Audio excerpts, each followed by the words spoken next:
Claims-based identity is a common way for applications to acquire the identity information they need about users inside their organization, in other organizations, and on the Internet. It also provides a consistent approach for applications running on premises or in the cloud.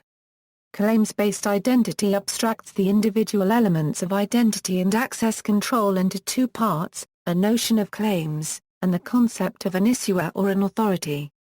Identity and claims. A claim is a statement that one subject, such as a person or organization, makes about itself or another subject.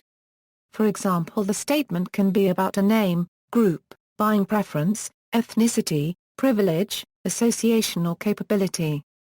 The subject making the claim or claims is the provider. Claims are packaged into one or more tokens that are then issued by an issuer, commonly known as a security token service. The name claims-based identity can be confusing at first because it seems like a misnomer.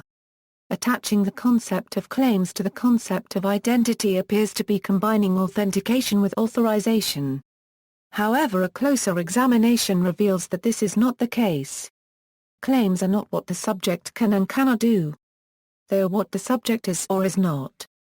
It is up to the application receiving the incoming claim to map the is-not claims to the may not rules of the application. In traditional systems there is often confusion about the differences and similarities between what a user is not and what the user may not do. Claims-based identity makes that distinction clear. Security token service. Once the distinction between what the user is not and what the user may not do is clarified, it becomes apparent that the authentication of what the user is not are often better handled by a third party than by any individual application. This third party is called the security token service. To better understand the concept of security token service, consider the analogy of a nightclub with a doorman. The doorman wants to prevent underage patrons from entry. To facilitate this, he requests a patron to present a driver's license, health insurance card or other identification that has been issued by a trusted third party such as the provincial or state vehicle license department, health department or insurance company. The nightclub is thus alleviated of the responsibility of determining the patron's age. It only has to trust the issuing authority. With these two steps completed, the nightclub has successfully authenticated the patron with regard to the claim that he or she is of legal drinking age. Continuing the analogy, the nightclub may have a membership system, and certain members may be regular or VIP.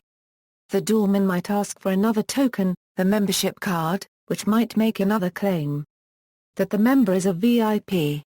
In this case, the trusted issuing authority of the token would probably be the club itself.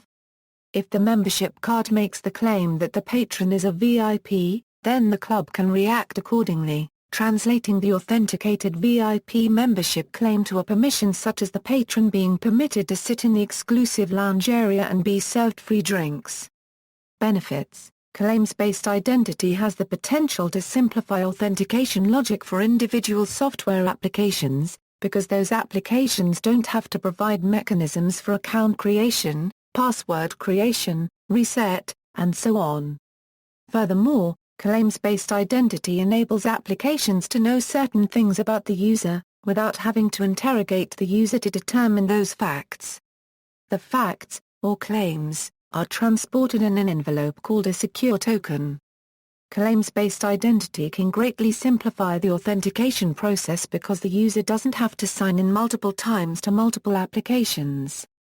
A single sign-in creates the token which is then used to authenticate against multiple applications, or websites.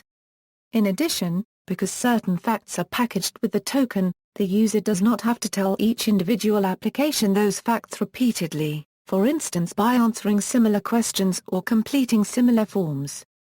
See also, Access Control Service, Identity Management, Security Token. References